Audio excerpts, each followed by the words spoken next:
What kind of place feels older than time, but keeps reinventing itself with every gust of wind?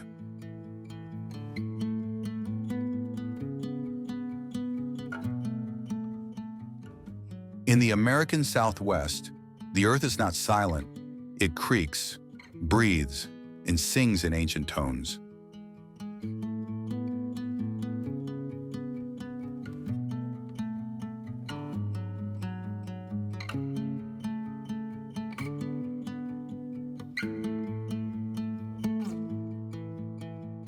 Here, deserts are not voids. They are cathedrals of silence where the rocks hold conversations in heat and shadow. Canyons don't just split the land, they reveal it, layer by layer, like peeling open the memory of the planet. You arrive expecting sand and sun, but stay for the myths carved into stone and the whispers of firelight ceremonies. Red rock towers in Arizona glow like they've been lit from within, especially at sunrise, when even the wind holds its breath. New Mexico feels painted, not built. Every adobe house, every turquoise window frame seems part of a long-forgotten mural.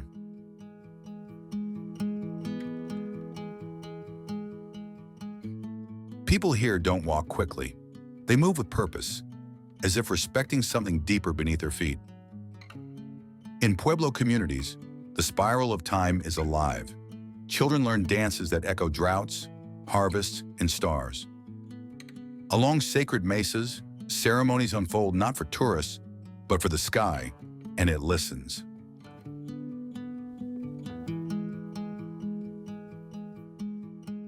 You can taste the land in a single bite of green chili stew, or hear it in the soft clack of a weaver's loom under a cottonwood tree.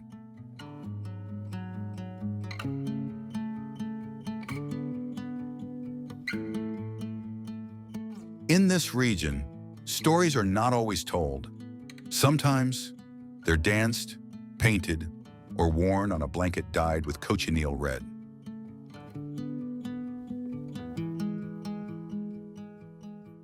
Markets burst with Navajo silver, Hopi pottery, and O'odham baskets, each one carrying generations in its weave. The past lives openly here, in roadside shrines, in mission ruins, and in Spanish words that cling to the desert air.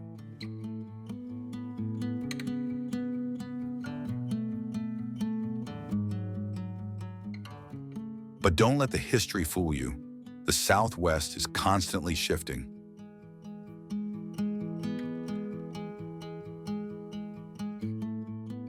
One minute you're standing in a 1,000-year-old cliff dwelling, and the next, in a neon-lit art gallery in Santa Fe. Cowboys still ride, yes, but so do cyclists, mystics, tech workers, and storytellers.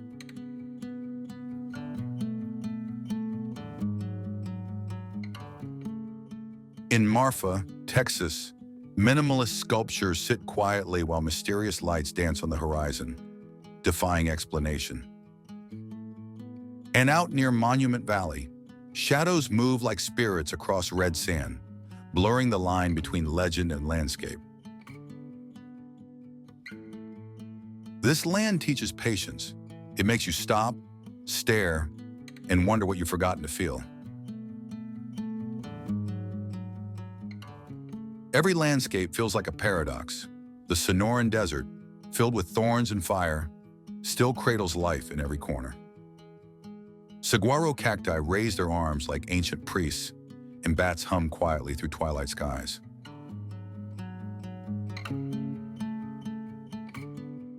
Utah's arches look too delicate to be real, like the wind kissed the rock and left it hollowed by awe. The Great Salt Lake shimmers like a silver mirage, both beautiful and haunting in its retreat. Even the light here feels different, harsh at noon, golden by dusk, and surreal under the stars.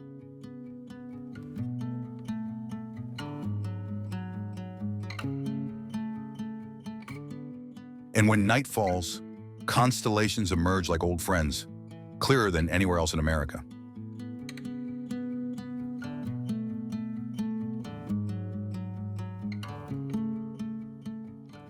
It's no surprise that space exploration, mysticism, and folklore flourish under these skies. People here believe in things, in ancestors, in omens, in UFOs, in justice, in freedom.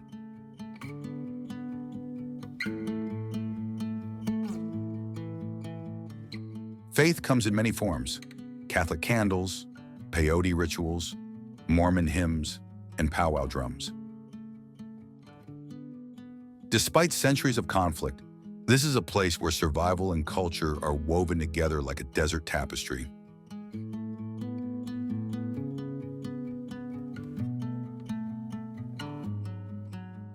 Southwest hospitality is warm, like the sun, and slow like molasses.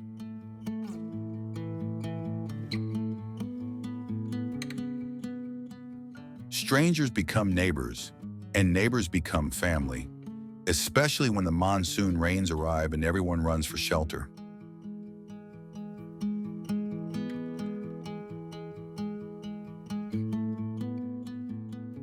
And through it all, the land listens, absorbs, and endures, carrying the memories of its people like sacred seeds in sand.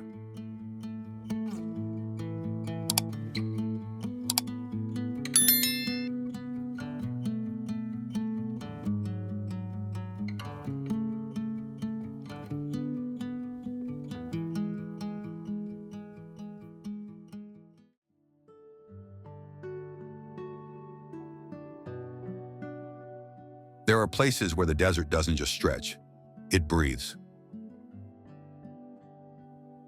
Moab, nestled among red cliffs and sandstone spires, feels like a secret whispered by the earth.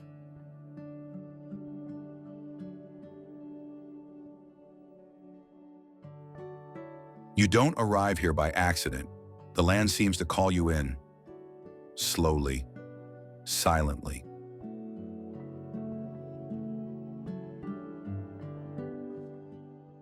Canyon walls rise like frozen waves, holding ancient stories in every curve.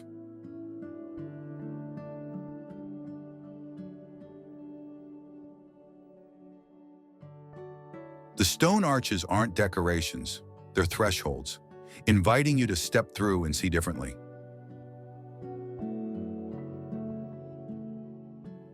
Every crack in the rock feels intentional, as though carved by something more than time.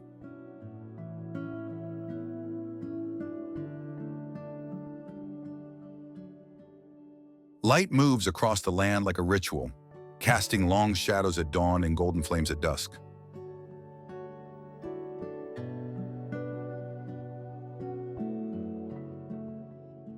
Even the wind carries memory, brushing past your ears like voices you almost recognize.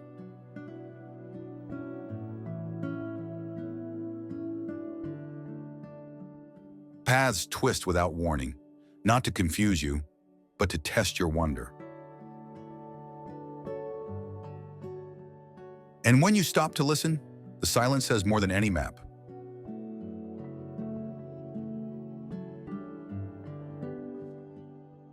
In Moab, the sky feels closer, so wide it pulls thought from your chest. The colors are unreal: rust, ochre, blood red, and soft pink dusted in twilight.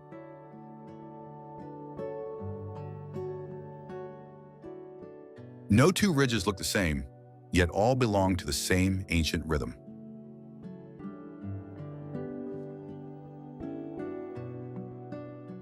You might walk for hours and meet no one, but never feel alone.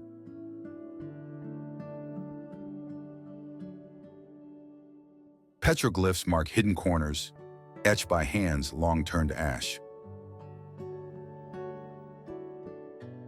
The river below glints like a forgotten thread, stitching canyon to canyon. Atop Dead Horse Point, the world falls away in silence, and awe becomes the only language. It's not just beauty, it's immensity, pressing gently against your senses.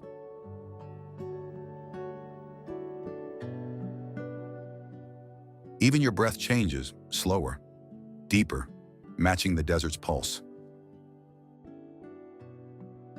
At night, stars pour down in clusters, vast and unfiltered, painting the void above. Campgrounds hum with quiet life, crackling fires, whispered laughter, distant footsteps.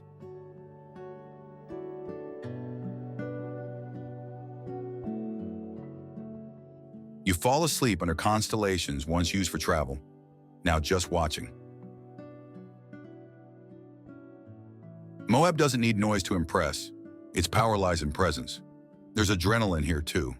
Mountain bikers slicing through rock, jeeps climbing impossible slopes.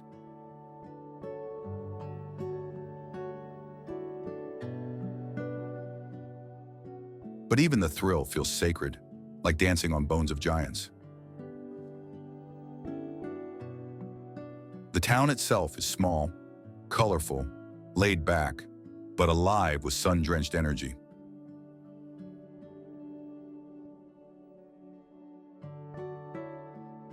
Cafes serve strong coffee to dusty hikers, and artists sell paintings touched with sand and sky.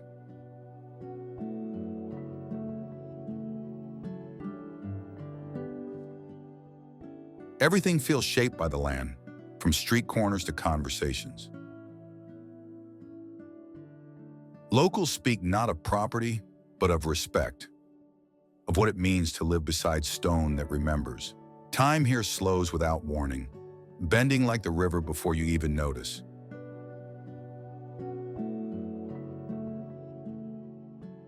Sunrise brings new shadows, and the rocks shift color once more.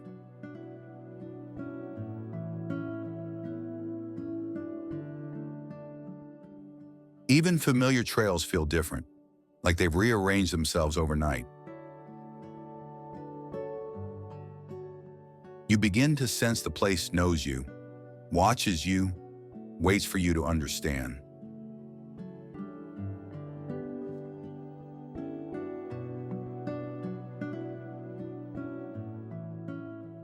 There's no checklist here, only encounters, unexpected, quiet, profound. Moab doesn't hand you its meaning, it lets you discover it, piece by glowing piece. You may come for the view, but you stay for what it awakens. And when you leave, something ancient stays with you, etched in memory, carved like a canyon in your mind.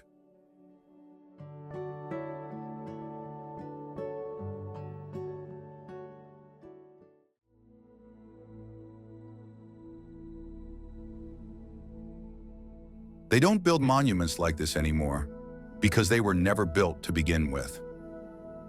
At Arches National Park, nature crafts its own cathedrals from wind, sand, and unfathomable time.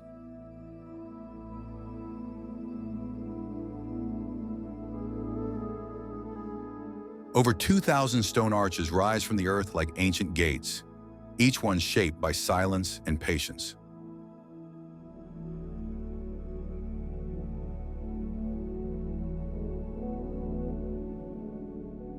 They stand not in defiance, but in harmony with erosion, gravity, and light.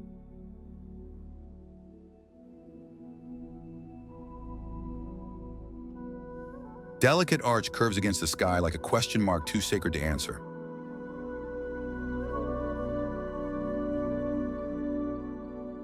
Some formations frame the stars at night, while others hold the sunrise like a bowl.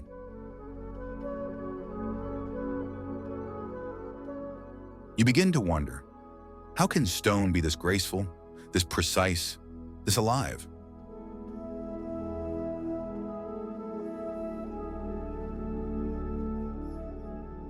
Every arch has its own rhythm, its own secret name, whispered by the desert wind.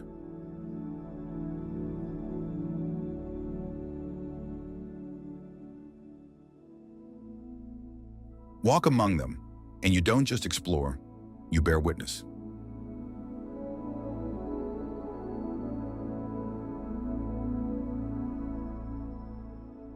This is not architecture, but memory made solid.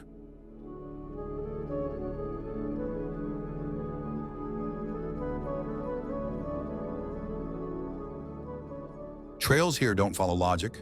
They follow echoes, shadows, and instinct.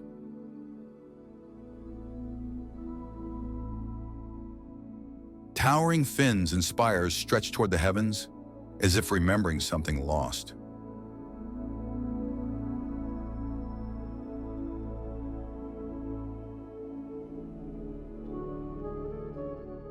Balanced rock seems impossible, like gravity is holding its breath.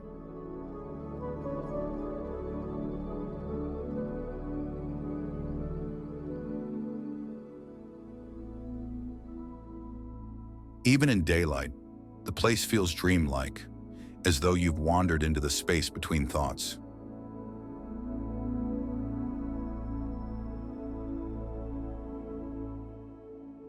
Some arches loom overhead like guardians, others hide, inviting only the curious.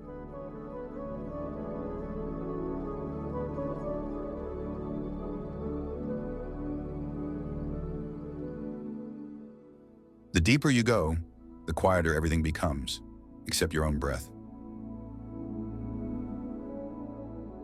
Red sandstone walls glow in the afternoon sun, pulsing with ancient heat.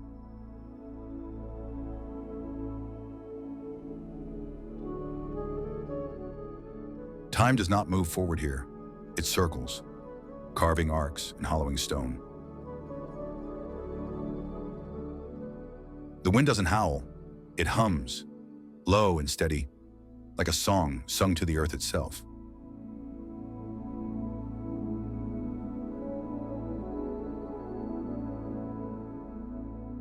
You feel small, not diminished, but part of something enduring. At night, the arches frame constellations with theatrical precision.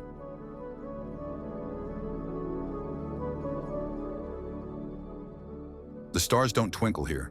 They blaze, cold and pure above sculpted silence.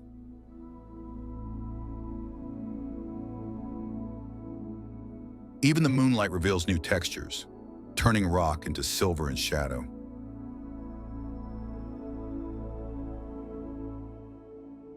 Campfires flicker in the distance, casting soft halos against towering walls.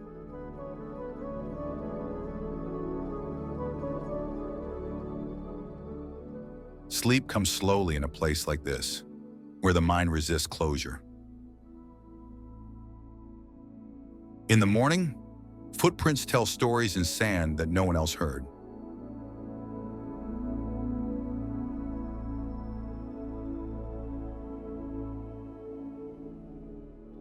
You realize the arches aren't frozen. They're mid-gesture, pause for 1,000,000 years.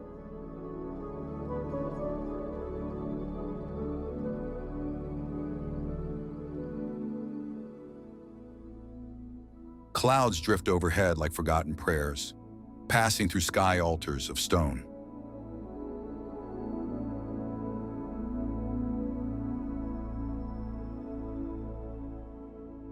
Every moment here feels like ceremony, even if you don't know what for.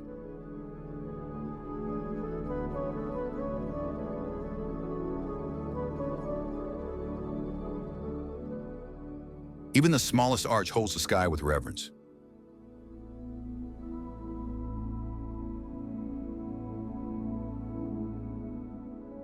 You begin to lose track of hours, of goals, of maps.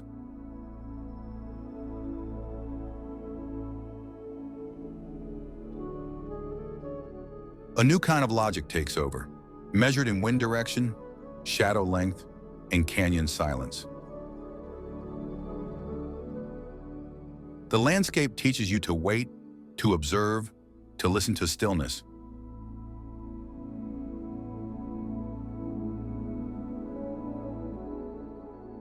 In the heat of the day, lizards dart across sun-baked rock like sparks.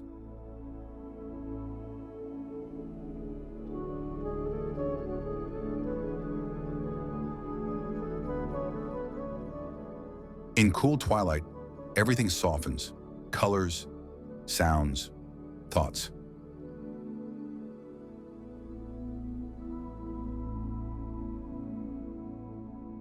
You don't just remember arches, you relive it in flashes long after you leave. Its colors cling to your imagination, like dust on boots.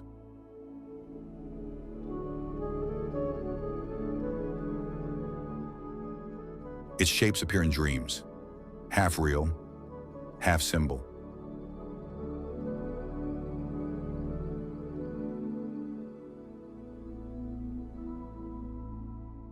And its silence follows you home, asking questions you never thought to ask.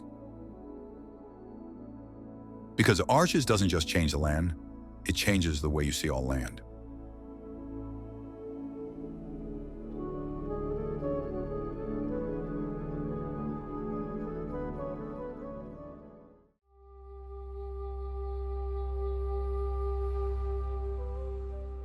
They call it the Little Grand Canyon, but there's nothing little about its spirit. San Rafael River Canyon carves a path through Utah's forgotten lands, where silence wraps around stone like a prayer.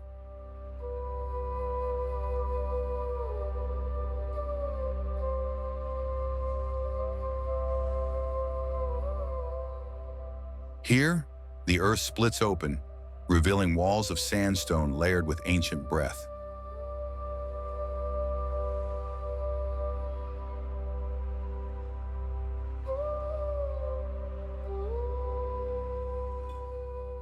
The river, thin and winding, does not rush.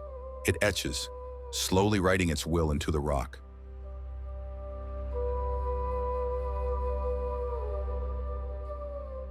Cliffs rise like scripture, their edges cracked with time, their shadows deep with memory.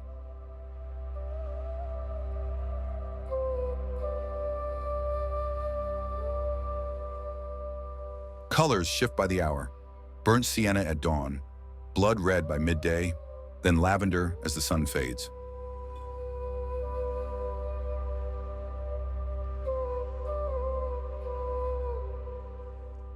Even the air feels different here, drier, clearer, charged with a kind of wild stillness.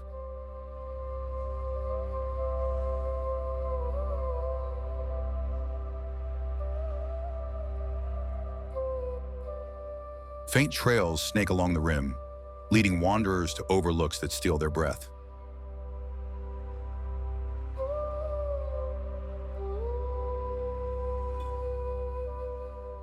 Far below, cottonwoods whisper by the water, guardians of life in a landscape sculpted by absence.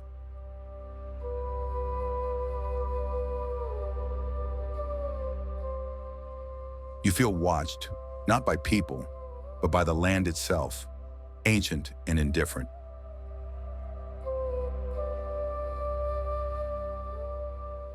Campers speak in hushed tones, as if louder words might break the spell. Fossils hide beneath your feet, remnants of creatures long surrendered to stone.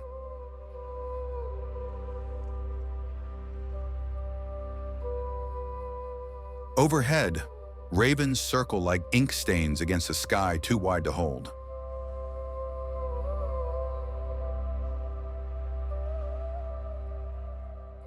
At dusk, the canyon holds light the way a bowl holds fire, glowing from within.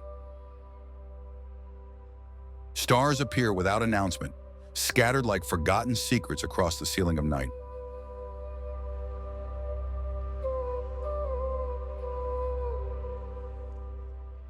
No fences, no gates, just open space and gravity's slow devotion. The San Rafael doesn't beg for attention. It waits for those willing to understand its quiet power. It's not just a canyon, it's a meditation made of rock and sky.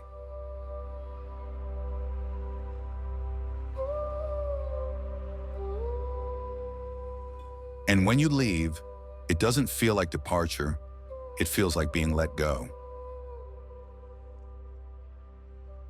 Because in this place, time is not measured in hours, but in layers of stone in silence.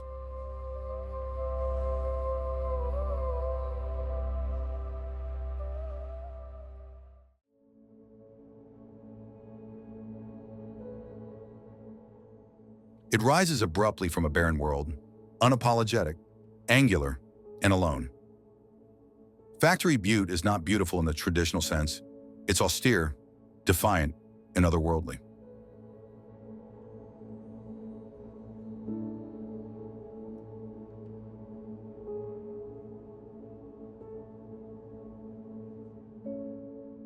Its jagged crown pierces the horizon, like a monument to forgotten storms.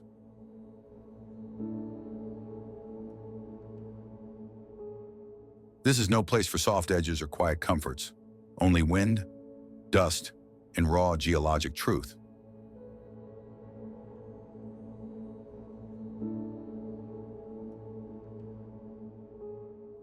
Surrounding it, the gray badlands ripple like frozen waves, sculpted by erosion and time.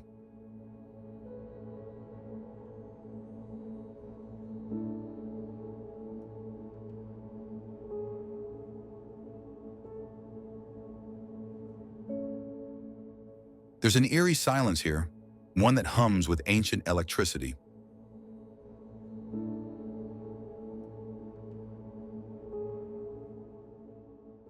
It feels like walking on the surface of another planet, where every crack and ridge holds a secret.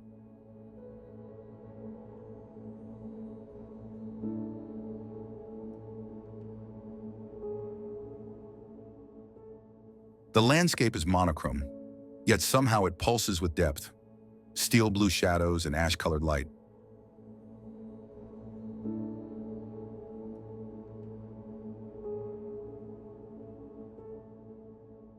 At sunrise, golden hues graze the Butte slopes, momentarily softening its harsh defiance.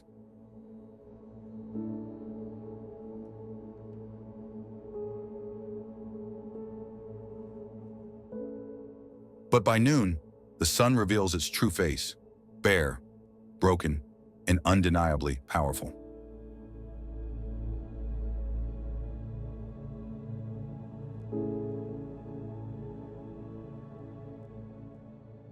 No trees grow here, no rivers run, just stone and solitude, unrelenting and unfiltered.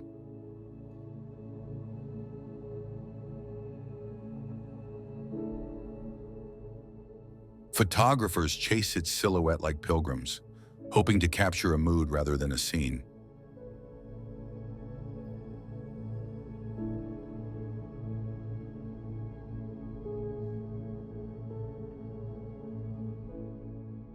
There are no trails, only intuition and boot prints left by those who came to witness.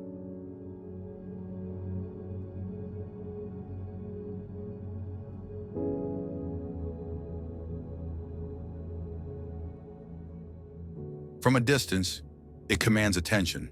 Up close, it overwhelms with scale and stillness.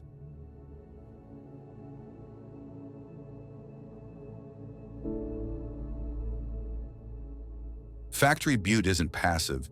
It confronts, it declares, it dares you to find meaning in the desolation.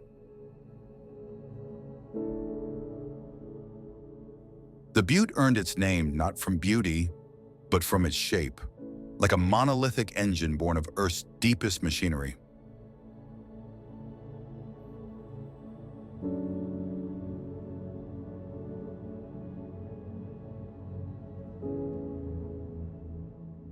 Storm clouds often gather here, pulled as if magnetically toward the Butte's vertical defiance.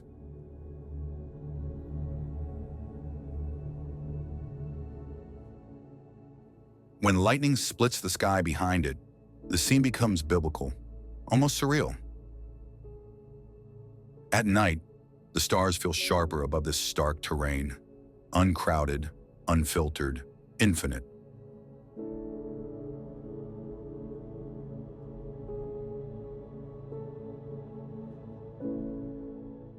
You don't just visit Factory Butte, you stand before it, and it decides what part of you may stay.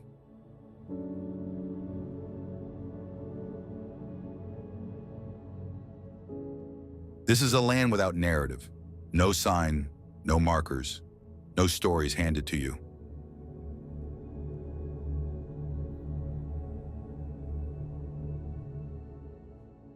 Meaning must be carved from silence, stitched from rock and wind and solitude.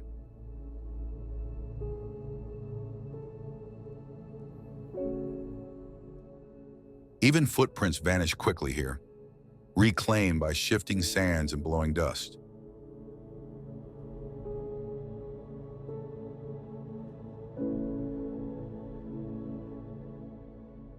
There's no distraction, only the sound of your breath and the questions it leaves behind.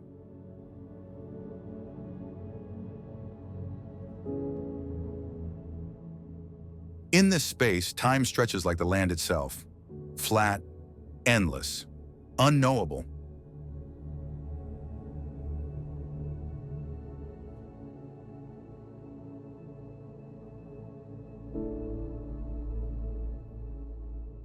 You begin to feel your own edges blur, as if the landscape is slowly absorbing you.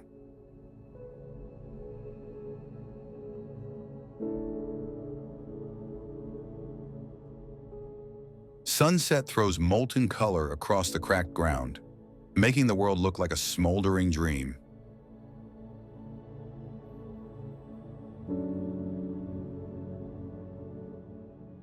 Beneath fading light, Factory Butte becomes more than a landmark. It becomes a presence. It doesn't try to impress, and yet it never releases your gaze.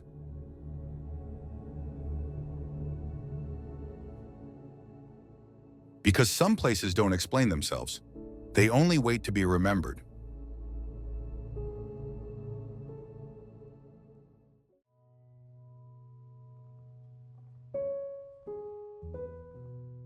It begins with silence.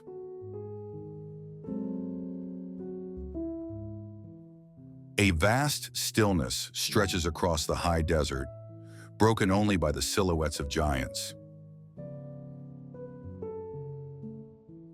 Monument Valley doesn't rise, it emerges, like a memory too powerful to forget.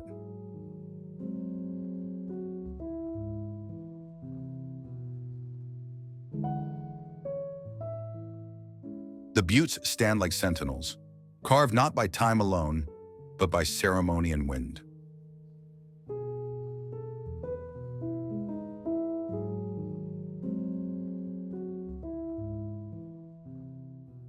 Each formation has a name, but those names only scratch the surface of their meaning.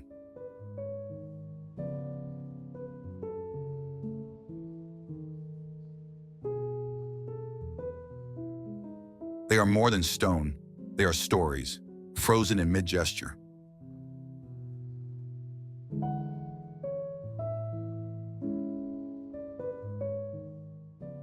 To the Navajo, this is not just a place.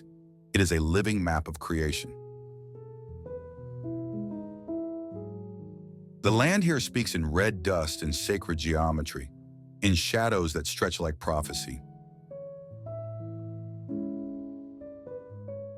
Sunlight moves slowly across the valley floor, revealing the contours of ancient drama.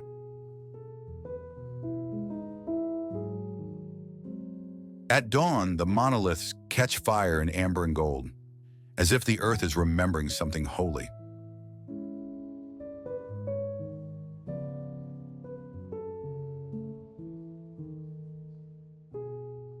By midday, heat shimmers across the plains, blurring the line between horizon and heaven.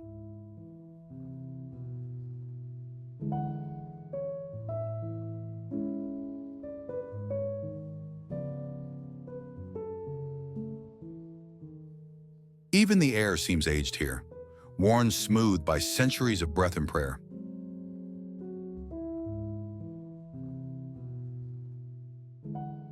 Herds of wild horses sometimes move through the valley, silent and spectral against the rock.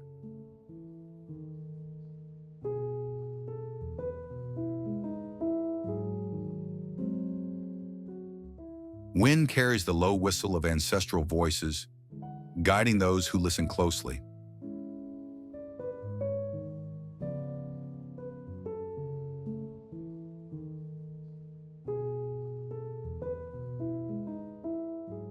Tourists come to photograph it, but the camera never captures what the spirit absorbs.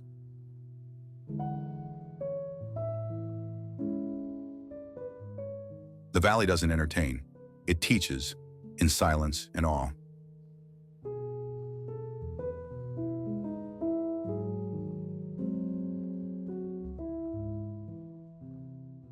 Stagecoach trails and cowboy myths still echo in the distance, stitched into Hollywood's dreams. But for the DNA, this land was never a backdrop. It was the center of all things.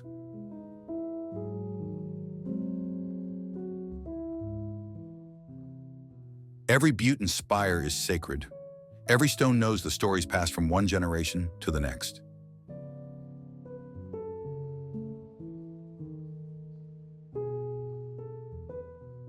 The mittens, those iconic twin mesas, seem to gesture toward the sky, offering or warning.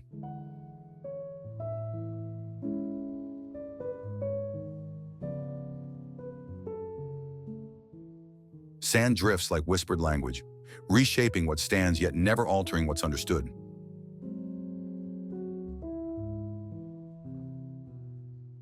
Here, erosion is not destruction, it is revelation.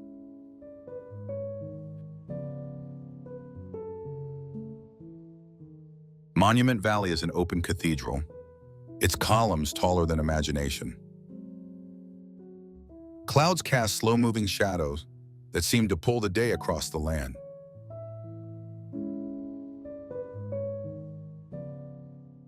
In summer, the monsoon rolls in without announcement, thunder cracking open the silence.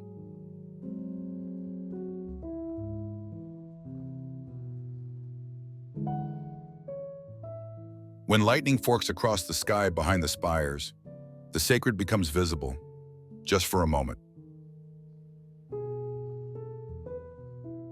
At night, as the valley becomes a galaxy turned inward, each star a reminder of something eternal.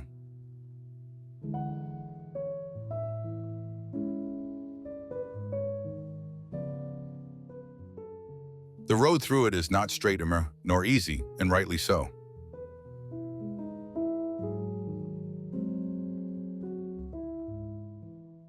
This is not a land to pass through, it is a place to reckon with.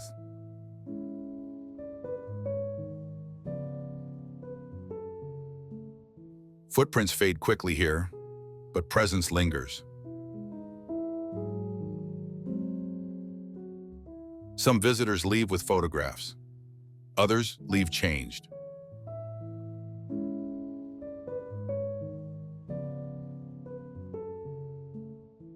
Even the wind behaves differently, slower, more reverent. In the cool hours before sunrise, the valley feels ancient and unborn all at once.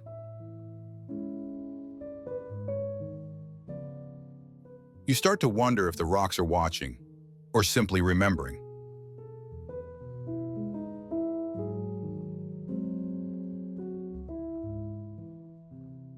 The line between myth and geology becomes meaningless. Everything here feels deliberate.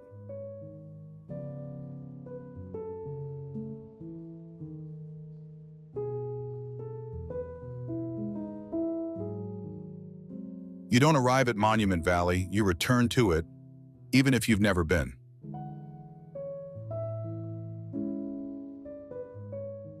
Because this isn't just a view.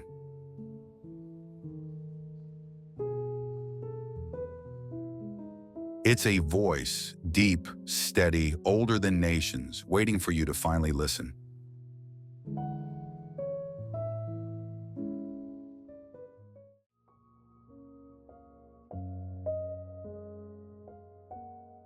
They say it's just a canyon, but the earth doesn't tear itself open for something ordinary. The Grand Canyon yawns across northern Arizona, like a scar carved by us and rivers alike. It stretches for 277 miles, not just in distance, but in time, slicing through nearly 2 billion years of geologic history. Every layer of rock here is a chapter, pressed tightly by tectonics and torn open by water. The Colorado River didn't just create a canyon, it unveiled the bones of the continent.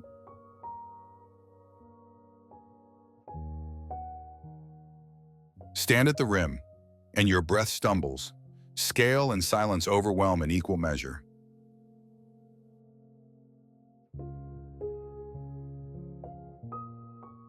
From above, It looks painted, ochre, umber, rust, and flame.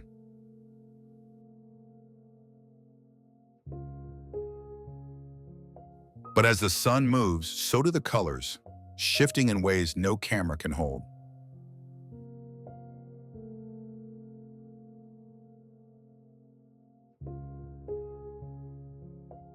Light becomes liquid here, pooling in valleys, and climbing canyon walls with slow resolve. Down below, where the river snakes through shadow, time seems suspended in stone. You might expect noise, but it is quiet, eerily so, like the hush before a revelation.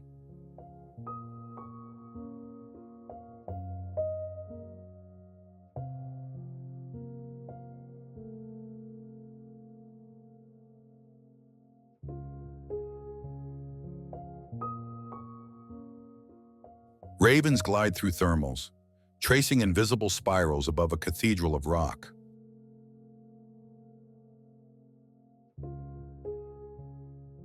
And at sunset, the sky burns, and the earth bleeds light from its deepest wounds.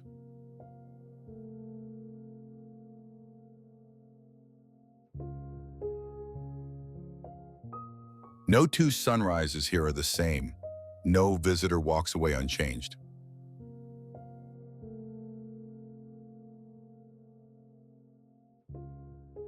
Indigenous peoples have lived within and around the canyon for thousands of years.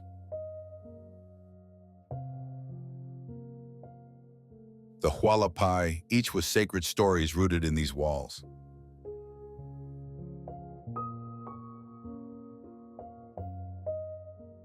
To them, this is not scenery, it's memory, myth, and kin.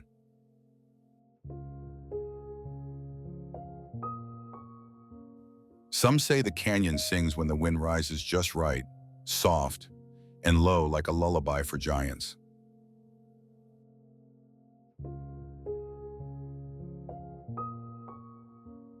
Others claim they've felt watched, not by people, but by the land itself. There are barren places where the cliff edge seems to vanish under your feet.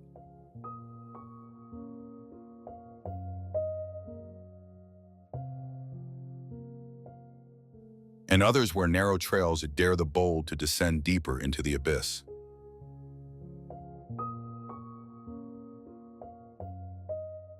The Bright Angel Trail tempts hikers into the belly of the earth, where air thickens and silence grows.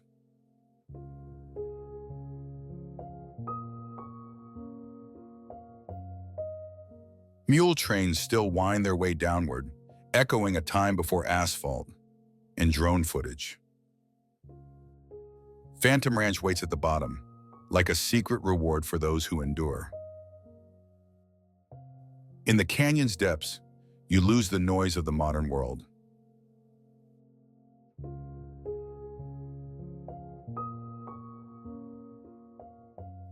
Cell service disappears, but your heartbeat becomes louder.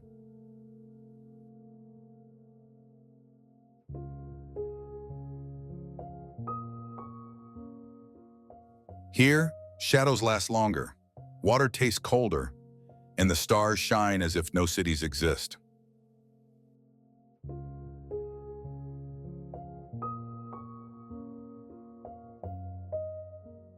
When darkness falls, the rim becomes a ring of quiet fire, and the void below glows with mystery. Astronomers come for the skies, but poets come for the silence.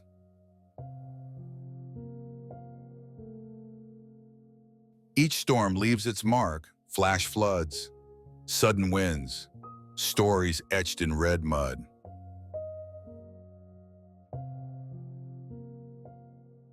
And in winter, snow dusts the upper ledges, transforming the canyon into a paradox of heat and frost.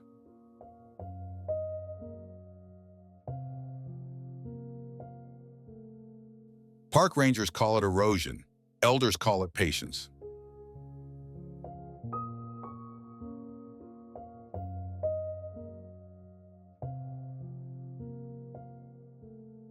No matter how many postcards you've seen, the real thing stuns the soul.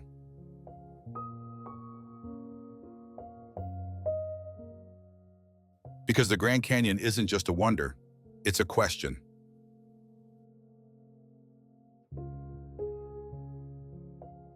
It asks, how long can beauty endure?